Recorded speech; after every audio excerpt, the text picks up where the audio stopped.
Do you struggle with letting go of offenses done to you, whether it's from the past, such as a childhood wound, a car accident, a breakup, a divorce, or a recent incident? Stay tuned for this important life topic and how to start your forgiveness process. Let's do this.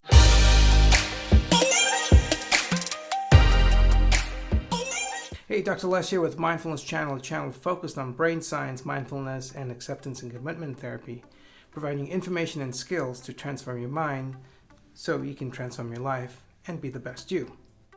Today's video will cover a couple of things: the definition of forgiveness, why forgive, the effects of unforgiveness, and the steps to forgiveness. We'll also do a super short meditation on forgiveness. You'll hear me throughout the video recommending you to check the description section for those of you using the mobile phones to watch this video. And if you're using the laptop or desktop, check the Show More section for some great resource that I'm certain you'll find to be very helpful. Stay tuned until the end of the video and I'll provide you some pro tips.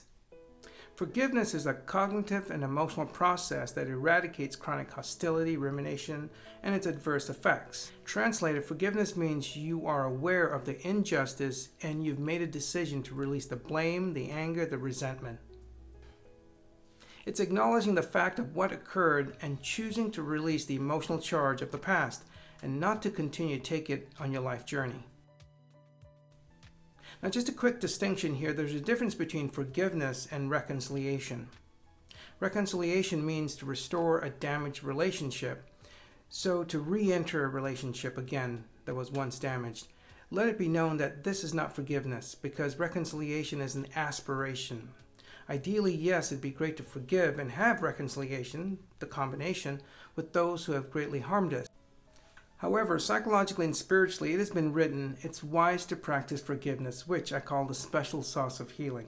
But reconciliation sometimes may not occur, as it's not necessary and may not be wise sometimes. For example, if someone has done something egregious to you during childhood or recently, forgiveness is possible and healthy, but it may not be the best to reconcile with them because that person may not want to change or may not be an accountable person for their actions. It's quite possible that the offender may repeat the offense again and again, and what does that leave you? Chronically feeling victimized. Therefore, it is wise to forgive and not to expect for that person to change. Some people are just toxic because of their wounds. So there is no need to subject yourself to repeat history again. Research and my clinical experience shows forgiveness has several benefits. Lessens negatively charged emotions such as anger, anxiety, resentment, depressive states, and so on. Forgiveness also lowers blood pressure, improves heart health, helps with strong immune system, decreases chronic pain, improves and helps with healthier relationships, and many, many more benefits. Several studies have assessed forgiveness and whether there are correlation with the brain's anatomy. Studies, for example, found that people with smaller insular cortex, a part of the brain that's associated with feeling disgust, tend to be more forgiving. See, the insula is a tiny structure tucked away in the brain that provides emotional cognition to physiological experiences. For example, if there's pain or tension in your body, then the insula recognizes that somatic input as an unpleasant feeling. Similarly, studies have found that those with smaller inferior frontal gyrus, which is known to play a strong role in language and impulse control, was smaller in people who considered themselves to be more forgiving. Another interesting finding is that a larger left dorsal prefrontal cortex is associated with forgiveness. Dysfunction in this region is believed to cause depression, so it seems that a lack of depressive tendencies promotes forgiveness.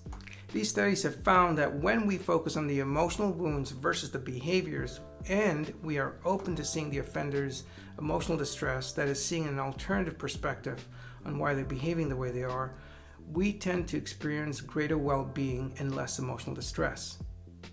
The bottom line is that there is no one particular brain part that's associated with forgiveness. Studies confirm that our emotions are complex, and therefore forgiveness involves a network of brain parts. The cool thing is that we can see the brain signature when we forgive and when we're not forgiving. Clinically, many of my patients have told me that when they're not ready to forgive, it's because forgiveness means letting their guard down, and that leaves them in a state of threat, not feeling safe, which makes sense. Now, in acceptance commitment therapy and mindfulness, we teach skills to be able to pause and step back from the storylines of the mind. That might be something you might want to consider for those of you watching this video to check out what is acceptance commitment therapy. And in the weeks to come, I'll put out a few videos on what is acceptance commitment therapy and how we can have a richer and fuller life using values despite the emotions and the thoughts that overwhelm us. The effects of unforgiveness is the opposite of all the benefits we just mentioned. Now, unforgiveness reminds me of grief. Whenever we do not grieve the loss of something, it's as if we stockpile these wounds and hurts, and the suppression or avoidance eventually topples over with one new incident of being offended. This buildup of wounds only leads to more negatively charged up emotions.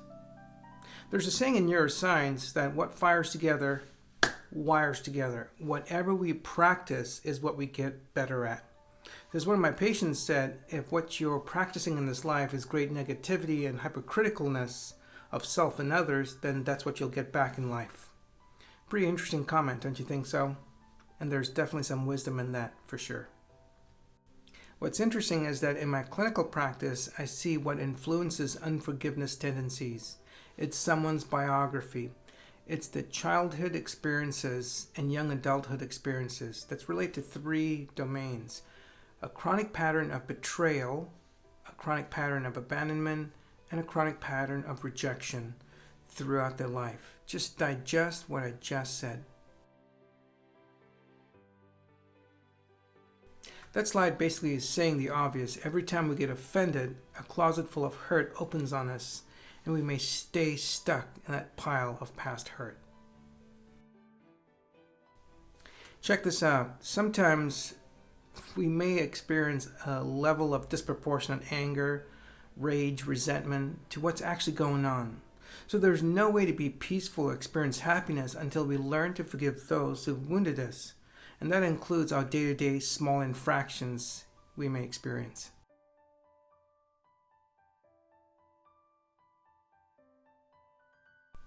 Forgiveness of the other person is the most common practice. However, when we don't forgive ourselves for the unnecessary suffering, we tend to feel victimized because we feel stuck and powerless. Forgiveness of ourselves is about us learning new healthy ways to relate to our old wounds and to release them, not in an intellectual manner. And the gift often tends to be peace and a sense of release.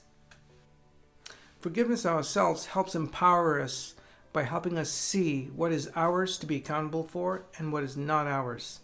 When we forgive the offender and ourselves, we move past our anger, resentment, and blame game.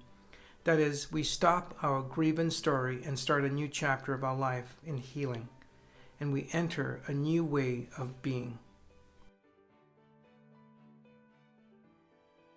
The third level of forgiveness is very controversial and speaks to a level beyond our understanding.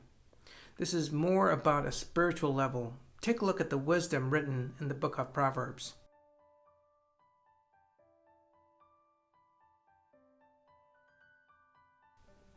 This level of forgiveness may require additional assistance from your pastor, your rabbi, your spiritual teacher, or a spiritual group you belong to.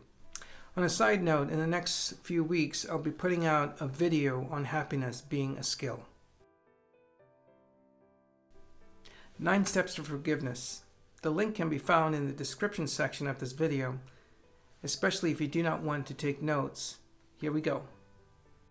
Know exactly how you feel about what happened and be able to articulate what about the situation is not okay. Then tell a group of trusted people about your experience. Make a commitment to yourself to feel better. Forgiveness is about you and no one else. Forgiveness does not necessarily mean reconciling with the person who offended you or condoning their action. It's about taking things less personally from a different perspective. The fourth step in forgiveness is to recognize your primary distress is coming from hurt feelings and thoughts you're suffering with, not from what offended you 2 minutes ago or 10 years ago. The fifth step in forgiveness is learning to practice stress management to soothe your body's fight or flight responses. The sixth step is to give up expecting things from your life or others who choose not to give you what you want. Remind yourself that you can hope for health and love and friendship and prosperity with hard work to get them. However, these things are not enforceable rules. You will suffer when you demand things that people cannot give you. The seventh step is to put your energy into looking for another way to get your positive goals met than through the experience of those that hurt you. The eighth step in forgiveness is to remember that a life well lived is your best revenge. Heck yes, right? The ninth step of forgiveness is to amend the way you look at your past so you can remind yourself of your heroic choice to forgive.